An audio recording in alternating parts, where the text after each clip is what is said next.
तमिलनाडु के मुख्यमंत्री के बेटे ने बड़ा बयान दिया है। उन्होंने कहा है कि सनातन धर्म जो है वो डेंगू मलेरिया के जैसा है। इस विषय पे बात करने के लिए हमारे साथ केंद्रीय राज्य मंत्री एसपी सिंह बघेल मौजूद हैं, उन्हीं से बात करेंगे। सर, जिस तरीके से लगातार सनातन धर्म को लेकर बयानबाजी हो रही है, उसको लेकर आप क्या कहेंगे? जरा भी अचंभित नहीं हूँ, क्योंकि उनकी पार्टी का नाम द्रविड़ मुनेत्र कड़गम है और द्रविड़ियन मूवमेंट पर पैदा हुई हैं और इस प्रकार से फॉरवर्ड के खिलाफ भी बोलते रहे हैं। उन्होंने तो ये तक कहा है कि राम नाम भी कल्पना है और राम सेतु तो था ही नहीं। तो मैं तो बिल्कुल भी नहीं चौंक रहा हूँ, लेकिन और इसलिए भी नहीं चौंक रहा हूँ कि सनातन को कोई ऐसे खतरा नहीं होता है। इस पर हमला हुनों ने किया है, यवनों ने किया है, गोरी ने किया है, कुतुबुद्दीन ऐबक ने, इल्तुतमिश ने, रजिया ने, अलाउद्दीन खिलजी, मोहम्मद खिलजी, जलालुद्दीन खिलजी ने, फिरोज तुगलक, मोहम्मद तुगलक, गयासुद्दीन तुगलक ने, सिकंदर लोदी, बहलोल लोदी, इब्राहिम लोदी ने, बाबर, हुमायूं, अकबर, जहांगीर, शाहजहां और सबसे रहा बची कसर औरंगजेब ने। इसके बाद फिर ये लोग आए, अंग्रेज लोग आए। लॉर्ड मैकाले की शिक्षा ने भी भारत की सभ्यता, संस्कृति, धर्म, आध्यात्म को कहीं ना कहीं जो है जो अक्षुण था उसको कमज़ोर करने का काम किया। तो मैं तो ज़रा भी नहीं चौंक रहा हूँ। इसके बावजूद भी सनातन धर्म खूब फल फूल रहा है और लोगों की भयंकर आस्था हो रही है। लेकिन ऐसा कह के ये भारत की सभ्यता, संस्कृति, धर्म, आध्यात्म, गीता, पुराण, महाभारत, उपनिषद, ऋचाओं की मजाक उड़ा रहे हैं। दूसरा, देश की एकता, अखंडता को कमज़ोर कर रहे हैं। तीसरा, धार्मिक भावनाओं को क्षति पहुंचा रहे हैं। ये सब वोटों के ध्रुवीकरण करने के लिए किया जा रहा है। और जब से ये इंडी अलायंस बना है तब से ये कॉन्स्पिरेसी के तहत इस प्रकार के बयान, स्वामी प्रसाद मौर्य का आना, फिर खरगे साहब का आना, फिर इसके बाद ये उदयगिरी का आना, ये सब स्लिप ऑफ द टंग नहीं है, ये सब 2024 की स्ट्रेटजी है। सर, स्वामी प्रसाद मौर्य तो लगातार कहते हैं, वो कह रहे हैं कि हिंदू धर्म तो कुछ है ही नहीं। वो लगातार सनातन पे हमला करते हैं, धर्म को लेकर बातें करते हैं। इसको आप किस तरीके से देख रहे हैं? लोहिया जी ने कहा था कि चर्चा पर्चा खर्चा राजनीति में रहनी चाहिए, तो लगता है वो ज़्यादा लोहियाटिक हैं, तो बयान दे के ही चर्चा में हमेशा रहते हैं। लेकिन आप ये भी देख रहे होंगे कि देश इसको पसंद नहीं करता है। हमें अपने धर्म पर गर्व अनुभव करना चाहिए, लेकिन दूसरे के धर्म की आलोचना नहीं करनी चाहिए।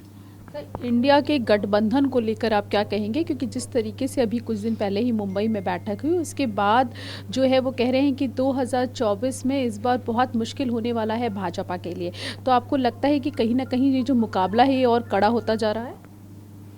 इसको विस्तृत रूप से अगर बयान आप दिखा सको तो बहुत पहले एक कहावत पुरखों ने लिख दी थी, कहीं की ईंट कहीं का रोड़ा, भानुमती ने कुनबा जोड़ा। ऐसी संभावित गठबंधनों के लिए ये कहावत बनी थी। दूसरा, आपके जन्म से बहुत पुरानी बात बताऊं, इस देश में ये तो अभी गठबंधन हो रहा है, मर्जर हो चुका है। आपातकाल में जब मिसेस गांधी ने समस्त विपक्षी नेताओं को जेल भेज दिया था तो उनको लग रहा था अब कभी हम पावर में नहीं आएंगे जब तक इकट्ठा नहीं होंगे। तो जिन अपेक्षा, उम्मीद, आकांक्षाओं को लेकर पंडित दीनदयाल उपाध्याय और श्यामा प्रसाद मुखर्जी ने जनसंघ बनाया था, उसका विलय करना पड़ा केवल कांग्रेस को हराने के लिए। और कई दल मिलकर के एक जनता पार्टी बनी, चंद्रशेखर साहब जिसके बहुमत आई। लेकिन मुरारजी भाई और चरण सिंह, दो प्रधानमंत्री, मैं दो बार इसलिए कहता हूँ कि एक प्रधानमंत्री असफल हो जाए तो दूसरा, दोनों मिला के 27 महीने रहे। उससे बड़ा गठबंधन क्या, वो मर्जर था। मर्जर और गठबंधन में बहुत फ़र्क है। फिर मुझे याद आ रहा है कि ये मैं अपने होश के समय की बातें कर रहा हूँ। फिर 1989 में एक गठबंधन हुआ, वीपी सिंह साहब और चंद्रशेखर मिला के 16 महीने, वो भी नहीं चली। वो जनता दल था, चक्र चुनाव चिन्ह था, हरा झंडा था, तीनों चीज़ें गायब हो गई हैं। इसके बाद 1996 में फिर एक गठबंधन हुआ जिसमें देवगौड़ा साहब और इंद्र कुमार गुजराल लगा के 16 महीने चले। उसके पहले बहुत ही पावरफुल एक गठबंधन हुआ था, तब कम पावरफुल था, वो सपा बसपा 1993 में था। उसमें मुलायम सिंह जी और बहन जी मिला के 16-17 महीने, बहन जी के हिस्से में 4 महीने आई। अगेन एक दूसरे को गाली देने वालों ने पुनः 2019 में मोदी जी की लोकप्रियता से घबरा करके एक गठबंधन किया। इस समय दोनों पार्टियों के पास वोट ट्रांसफर करने की क्षमता थी, सपा बसपा। मैंने आपको ही कहा था, अगर आपकी याददाश्त ठीक हो, कि आज की तारीख, स्थान, समय नोट कर लेना। चुनाव के बाद बहन जी कहेंगी कि अखिलेश यादव ने हमसे वोट ले लिया लेकिन हमें नहीं दिया और ये गठबंधन टूटेगा। ये गठबंधन इस प्रकार से हो रहे हैं, जैसे बाढ़ में एक पेड़ पर जो है समस्त एक दूसरे का भक्षण करने वाले एक साथ रहते हैं और बाढ़ के उतरने का इंतजार करते हैं। और ज़्यादा स्पष्ट रूप से बताऊं कि सपा बसपा के गठबंधन में उत्तर प्रदेश में जब अपना बैटल फील्ड चुनने वाले समाजवादी पार्टी के 5 लोग वो अपना पानीपत चुनते हैं, द बेस्ट बैटल फील्ड अपना, तो एक ने आजमगढ़ चुना, एक ने मैनपुरी, एक ने फिरोजाबाद, एक ने कन्नौज, एक ने बदायूं। मुझे हर्ष के साथ कहना पड़ रहा है कि उनमें से 3 लोग चुनाव हार गए, जबकि युद्ध के मैदान, मैं बहुत अच्छा विश्लेषण कर रहा हूँ कि युद्ध का मैदान खुद चुना। मुझे पार्टी कहती है फिरोजाबाद लड़ो, जलेसर लड़ो, टूंडला लड़ो, करहल लड़ो, लेकिन वो अपना सर्वोत्तम 5 में से 5 चुनते हैं और 3 हारते हैं आफ्टर गठबंधन। मैं बड़े दिल से एक बात कह दूं कि बहन जी इन 5 सीटों पर 1 लाख से 1.25 लाख वोट ट्रांसफ़र किए हैं और अपने मनपसंद फील्ड के बाद सेफई के राजकुमार लोग 3 जगह चुनाव हार गए, तो अब तो वो गठबंधन है नहीं है। दूसरा, चाचा चाणक्य ने बहुत साल पहले कहा था कि यदि कोई राजा बहुत लोकप्रिय होगा, जैसे नरेंद्र मोदी हैं, तो दुश्मन का दुश्मन हमारे दोस्त के सिद्धांत पर दुर्लभ ही संधियाँ और दुर्लभ गठबंधन होंगे, ऐसा ही ये गठबंधन होगा। लेकिन सभी पार्टियां, सपा तो कहती है कि जो मायावती है बसपा आप लोगों की बीजेपी की बी पार्टी है। अभी हम सबसे कठिन गठबंधन को झेल के आ रहे हैं 2019 के। अगर हमारी वो बी पार्टी थी तो 2019 भारतीय जनता पार्टी के लिए एक काफ़ी हम लोग डरे हुए थे। तो अब लोग कहते हैं ईडी और सीबीआई से डरती हैं, तो 2019 में क्या नहीं थी बहन जी के जो भी चीज़ें हैं, बहुत स्पष्ट बोल रहा हूँ, 2 जून 1995 को वो सीएम बनी और 12 में हट गई, तो 2000 उनकी कोई भी जांच होगी तो 1995 से लेके 2012 तक होगी, तो 19 तो 12 के बाद आया है, तब से तो वो चीफ मिनिस्टर नहीं है लाभ के पदों पर। तो वो अगर उनकी कोई फाइलें थी वो तो 19 में भी थी। तो ऐसा नहीं होता है कि बदले की भावना से ये होता। तो एक ये मैंने कंडेम कर दिया कि वो बी टीम है, बी टीम नहीं है वो 19 में तो उनने पसीने दिला दिए और उनके 10 आए। आज उनके पास 1 विधायक है और मैं उमाशंकर सिंह को कहता हूँ 80% अपनी दम पे, 20% वो बीएसपी के दम पर है। तो चाणक्य ने जो कहा था वो गलत नहीं कहा था कि दुश्मन का दुश्मन हमारे दोस्त के सिद्धांत पर दुर्लभ संधि होंगी, ऐसी ही संधि। अब इसका दूसरा रूप आज तक देश में किसी ने नहीं बताया, क्योंकि फील्ड में नहीं जा रहे हैं ना लोग।